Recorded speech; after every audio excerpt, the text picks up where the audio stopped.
So they're all kind of together. And we've got to start in the UK because there's a whole bunch of things going on in the UK that bear talking about because it's the same as what's going on in Canada. And the UK has gone far left where all the rest of Europe went far right. And so that's an interesting anomaly as well to discuss. So there's a whole bunch of things going on in the United Kingdom, from mayors and the Islamification of the United Kingdom to the WEF ruling the United Kingdom to the United Kingdom floating a draft and getting on war footing for a war with Russia that doesn't seem to be necessary at all. And so there's a whole lot going on there. But Nigel Farage talks, and we're gonna see Nigel for a clip of Farage early in this set of clips. He's talking about how a lot of the things he's talking about in the clip are exactly the same thing as what's happening in Canada. And so this says to me that it's coordinated something happening, and that's interesting. It's worth noting, right? So let's look at it. So there's lots to get to. Let's get to it first. John O'Looney. And John O'Looney came to fame, I suppose, because he was a morgue, a person who owned a morgue. I don't know if he did the actual autopsies or the formaldehyde, like when you deal with the bodies, probably. But he was one of the people who blew the whistle on finding the white blood clots and things like that in deceased people. And so I'm following him on Twitter, and this is what he says about the UK election. He says, so the whole of Europe universally swings right, yet the UK is deliberately steered hard left alone. No prizes for guessing where every foreign young man of fighting age will now be funneled. To the UK here. So brace yourselves for the left-wing insanity that it's about to unfold upon the UK and the coming storm and civil unrest that comes with it. They will try to break us. They will try to fragment us. Remember, we face it together, and if we stay united against them, they can never win, because together we will never be defeated. And worry not, because it has to get very dark before the masses clamor to get back into the light. It's going the way it was always meant to go. So I've said this before, you can't stop a freight train, even if you know there's danger, even if you see it, even if you say, look, the track's right there, I could stand there and stop it. You can't stop a freight train. We're going to have to go through whatever this is. And I don't know that we're at the midpoint. We've done COVID. What's next, right? We're between now and 2030. We have to stave off their 2030 agenda. And if we stave off their 2030 agenda, they'll rebrand it to 2050 agenda and they'll try again. And so we have to continually fight for our freedom at this point in time. Lucy, one of the things that I said yesterday, or that I didn't say yesterday, that I meant to explicitly say yesterday, so sorry about this, I missed it. I don't think this Labour government is going to last. I don't think this is a government that is going to deliver on the promises that the people believe they heard. They wanted change, and Labour promised change, but the change is going to be like Canada. See what Canada's doing? We're going to do all that. Yeah, the taxes, the carbon taxes, the crushing your earning power and all the rest of it. We're going to do all that, and people are going to like it. And it's going to take, well, the speculations are 12 to 24 months. I don't know. The UK seems really fast at changing, at realizing that this is not what they want to do, and then demanding an election is called. It doesn't seem to last for a long period of time. But they may get bamboozled because the left is better at using wedges. The left is better at utilizing the people's energy against themselves, right? And we've seen that a lot in Canada, I fear. A good example of that is the truckers' convoy, right? Like if you are part of the truckers' convoy, you're still dealing with legal fallout and consequences of that, even if you weren't. Like Pat King's trial just started, right?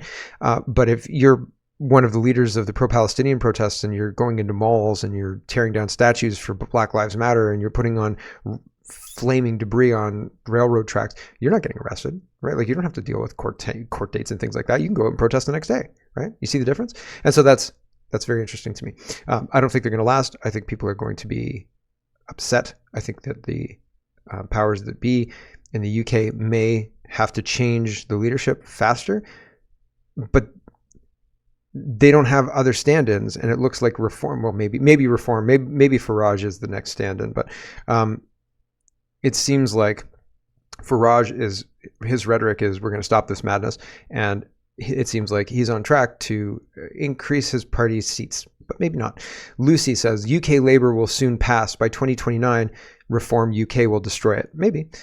English Way says by 2027, can't see a full term. I think they're going to lurch from crisis to crisis. That's just like what's happening in Canada, right? From SNC-Lavalin to WE to every other crisis since then. And Farage will obliterate them on a weekly basis. Yeah, but does that translate into electoral wins. I don't know. Here's Keir Starmer, and he's signaling to Klaus Schwab about the Great Reset. So do you want a reset? We need a bigger reset, says Keir Starmer. Sir Keir Starmer. So he's the new Prime Minister of England. Here we go. It's surely clear to everyone that our country... Is that too fast, or is he just... I can't tell if it's too fast. It is too fast. I listen to everything at 2 times speed, and sometimes it sounds slow to me, and I think, is that me, or is it actually slow? Here we go. And it is surely clear to everyone that our country needs a bigger reset, a rediscovery of who we are. Because no matter how fierce the storms of history, one of the great strengths of this nation has always been our ability to navigate a way to calmer waters. I thought he was going to say diversity is our strength, but they need a bigger reset, says Keir Starmer. And so that's crazy town, right? Like, I didn't get that from the voters. Weird how you did, right? Like, I don't think that the voters want a bigger reset. I think the voters want to have cheap meat and cheap fruit and veg, and just to be left alone by a crazy government that seems to think men are women now. Weird. Robin is sharing this. We will begin with a reset with Europe, new UK Foreign Secretary David Lammy's dog whistle to Klaus Schwab and the WEF globalists. So not just the new Prime Minister, but the new Foreign Secretary. So these are big players in the UK government, right? This isn't like a couple of backbenchers saying, yeah, build back better, yay. These are the Prime Minister and the Foreign Secretary. Big deal, right? I mean, pretty soon King Charles is going to be hanging out with them saying, yeah, build back better, right? What happened with Charles anyway? Didn't he have some kind of treatment? Didn't he get flown away in a helicopter? Has he been around recently? Okay. Anyway, here is Foreign Secretary of the UK. We'll begin with a reset with Europe on climate and with the global south, and a gear shift when it comes to delivering on European security, global security, and British growth. My story is a story of progress. Progress won by all those who fought for a better future. Together, let us fight for a better future once again. Change begins now. Yes, we can. We can. What's the Kamala catchphrase? Unencumbered by what has been.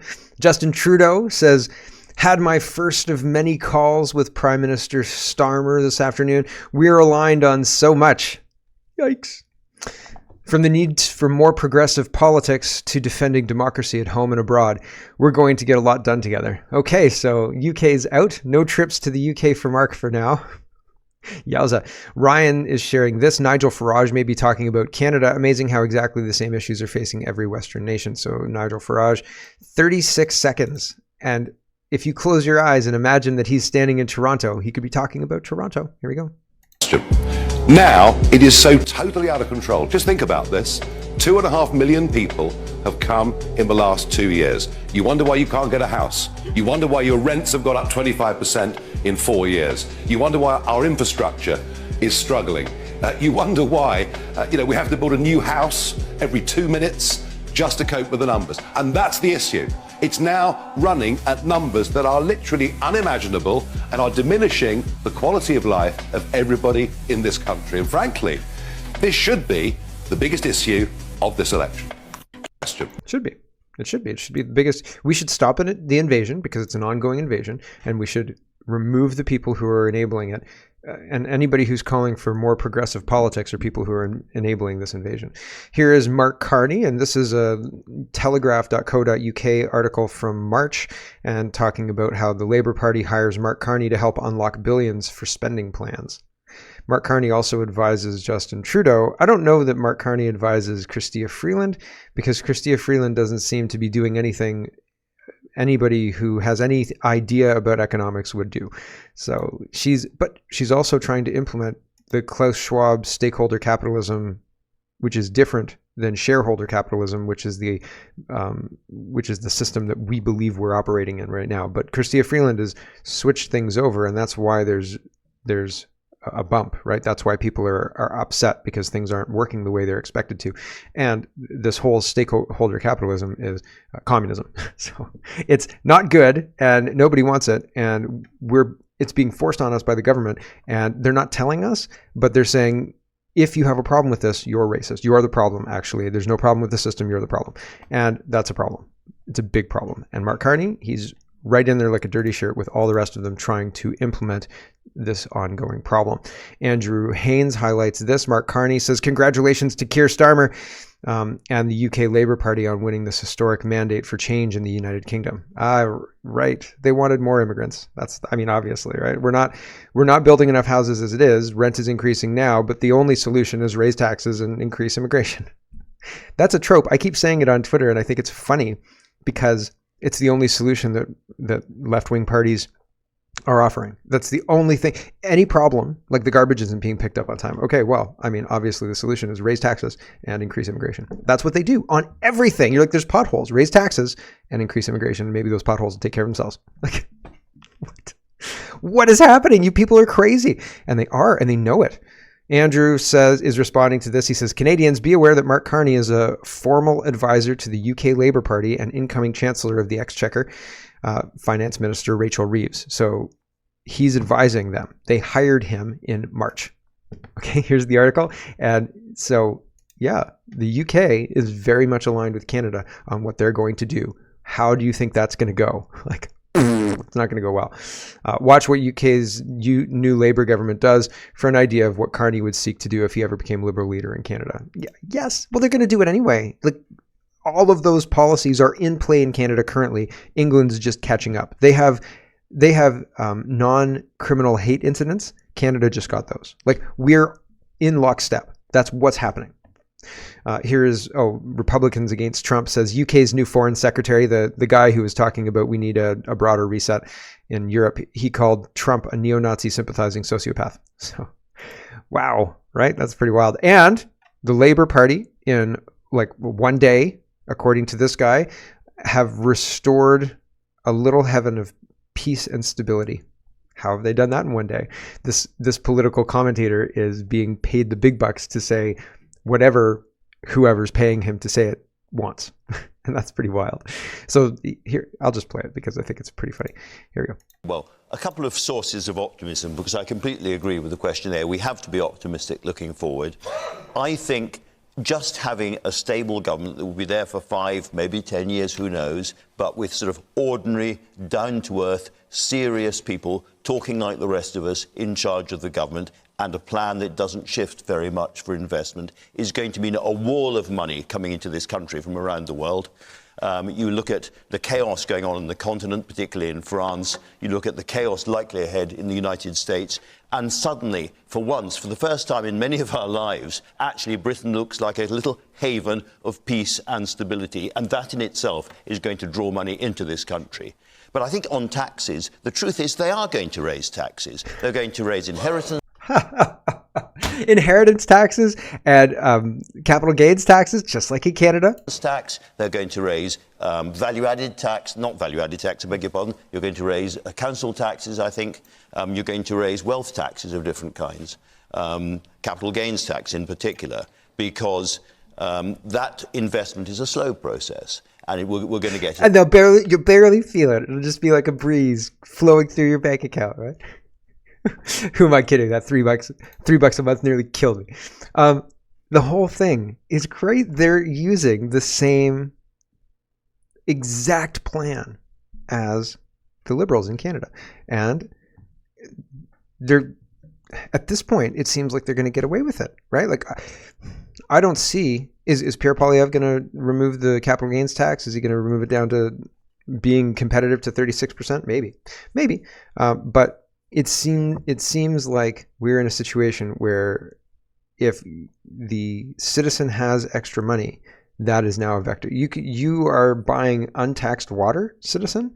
Well, we need to tax that water because you can't buy an untaxed item. That's crazy town, right? Like, you can't get something for free. It's not free, right? Radio Genoa is sharing this.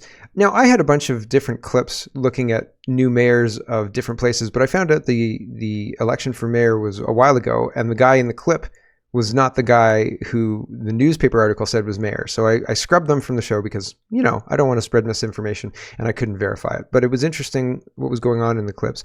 This, I'm very convinced, is Birmingham in the United Kingdom, and Radio Genoa is sharing this, and they've got a good track record of sharing videos that are depicting what he says they're depicting. And he says it looks like Islamabad, but it's in Birmingham. UK, God save the British. So there we go. Here we go. Here we go.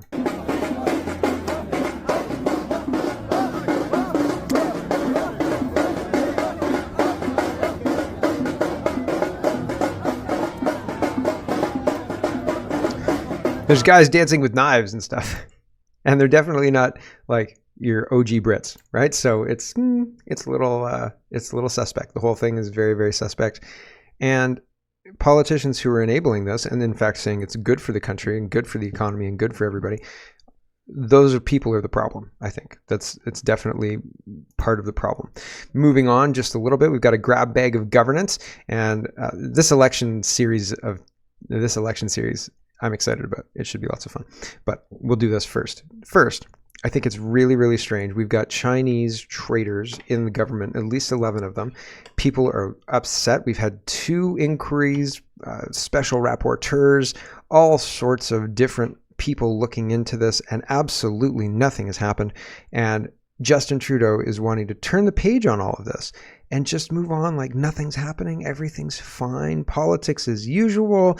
We are going to create, like, you're going to be able to fly your own luck dragon to work, and it's going to be wonderful, right? So Justin Trudeau says less pollution, faster commutes, electric buses are the future of public transit, and we're putting 180 of them on the road in York Region.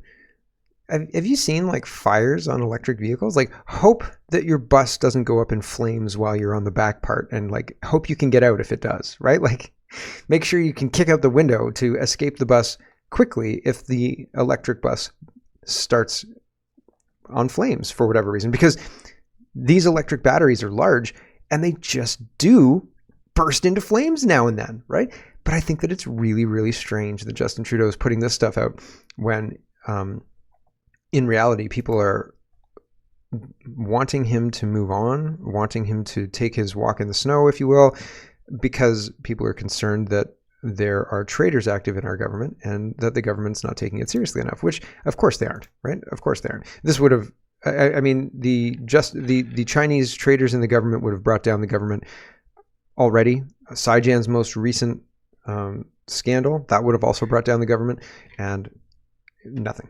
Absolutely nothing. And so it's notable to think about that. Here's Garnet Genius, and this is a grab bag of governance, of course. So this is about drugs, and he says, shocking, Justin Trudeau's former Minister of Mental Health and Addictions personally met with a company selling heroin 4 times over 2 years, and she refuses to say why. While drugs and disorder reign in our streets, those selling heroin have remarkable access to this NDP Liberal government. Like, I sell things. I sell memberships. I sell T-shirts. I sell things. And I think if I put up a little website and I was like, buy your heroin here, I'd be getting a call. Somebody'd say like, hi, do you know that's illegal? You're not allowed to do that. I don't think I'd be getting meetings with the Liberal NDP government unless I guess I was selling heroin to them. Like, ring, ring. Mark, do you have the stuff? Yep. Jagmeet, I'll be there anytime soon. I'm on my way to deliver to Carol right now. Right?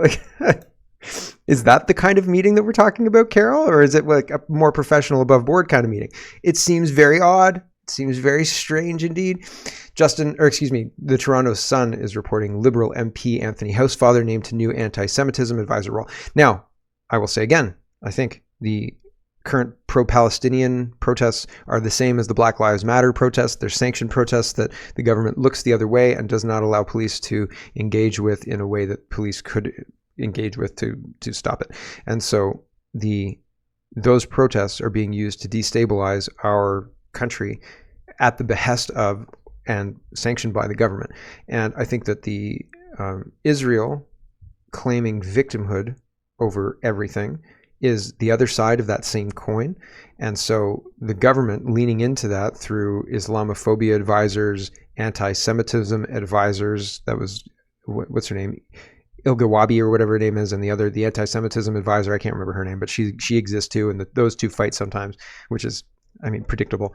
Now they're adding Housefather to this whole cadre of like morality police almost, and it's very strange. But the Toronto Sun is reporting House Father's this new anti-Semitism advisor. And I think the whole thing is just to legitimize a distraction and a wedge that's working really, really well. And a good wedge gets you so emotionally wrapped up that you can't see the wedge because you are so incredulous by your cause. You're saying that genocide that's going on, or that injustice done to the Israelis is what's going on, and you get so blinded by that you can't see that they're using it to manipulate, and they are using it to manipulate. And it's as soon as it runs out, as soon as the manipulation runs out, they test a whole bunch of other stuff and they go with whatever people cotton onto, right? Like you had a bunch of different scandals, and then, Israel, Palestine, bingo, bingo, bongo. And I mean, Israel, Palestine, Israel created Hamas, as far as I understand it, when you look into the history of Israel and Hamas and all the rest of that. And the funding that the United States government and the West gives Israel to exist, I can't help but follow the money and think to myself, seems orchestrated. Like everything freaking else seems orchestrated to distract us and wedge us. And here you are, right? How to wedge people, right? There you go.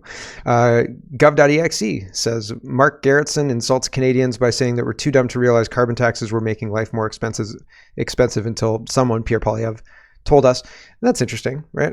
Mark Garrettson is trying to answer this question, and he's saying that the carbon tax didn't become a problem until Pierre Poilievre pointed it out. And that's horseshit. Here we go. But do you need to change cabinet? Do you need to change staff? Or is it just policy change? What is it?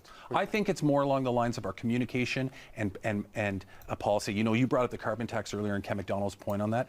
The carbon tax has been around since 2018. We've had a carbon tax since 2018. The scheduled increases since 2018. It didn't really become an issue until Pierre Poilievre made it an issue 8 or 9 months ago. And that has to do with a communication issue and less to do with a policy. But do you need to change? They still think that the issue is just that they're not communicating well. No, the issue is that you're stealing all of our money through inflation and direct taxes, and people are sick and tired of it. That's the issue. Lion Advocacy is responding to CP24. This is the LCBO strike in Ontario. All LCBO stores closed as workers go on strike after no deal reached. Fire them all. Fire them. Fire them and close down the LCBO. Somebody was saying in the comments that won't lead to lower prices. I think it probably would, because you're not paying for the bureaucracy of the whole infrastructure of the LCBO. And the prices, I mean, like half of the price of a 2-4 or a bottle of vodka is tax. Like, actually, I think 2/3 is tax. If you've got a $25 bottle of vodka in the United States, that same bottle is $70 to $75 in Canada. And so you're paying $50 in taxes on that bottle? Seems pretty freaking crazy if you ask me, right? Like that seems like a super high tax rate. And not that the two are related, the price of alcohol and the money to run the LCBO, but if it costs less money to run the LCBO, no, I don't think that'll result in lower booze prices. I don't necessarily think that. Although if they're in corner stores, I think that they'll be subject to sales, although the sales will probably be centrally controlled. Like you can only sell this week you can sell rye at 20% off or something like that, and no more. And like there'll be incentives to not put it off to 20% off. Like you can only, if you put it at 10%, you get these incentives. If you put it at 15%, you get these incentives, whatever it is. But I don't think that it will impact the price of alcohol. I just think it will remove more government bureaucracy that really is unnecessary at this point, right? Like it's been unnecessary for a long time. Like Alberta doesn't have an Alberta liquor store, right? Like they just sell booze in regular stores, right? And like Alberta's still around, right? It seems pretty okay. Like the world hasn't gone mad there, right? Like, oh, I can get liquor anywhere and everybody's drunk all the time. Like that's not happening, is it? So like, what's your argument? Anyway, I think that it's interesting. And Lion Advocacy says, remember when the LCBO was allowed to stay open during COVID because it was an essential service, more essential than food establishments and school? Remember all that? So the government could draft emergency back to work legislation to address this interruption of critical essential service, right? And the other part of this is like, you can go to the grocery store and get like, you can get everything but hard liquor. So like, as far as I understand it, the big deal is, I think the LCBO is showing how useless they are and underscoring why we could just get rid of them. Holly Doan says, 8 Canadian diplomats could not identify the error on a large map of Canada displayed at the Canadian Embassy in the USA building in Washington. According to Canadian Freedom of Information, embassy would not comment on banner that mistakenly identified Greenland as part of Canada. Yay. Somebody put that together in like Canva and they colored it all and somebody said, is that part of Canada? Oh, who cares? Print it. So there you go. Let's talk about. Hello everyone, thanks very much for watching. This is just a short version of a longer show. If you'd like to get the whole show, you can go over to CanadaPoly.com and sign up for a subscription. Just look in the drop-down tab for Shop and Donate and look for subscriptions and you'll get immediate access to the full show. Love to see you. Thanks for watching everybody. Have a wonderful, wonderful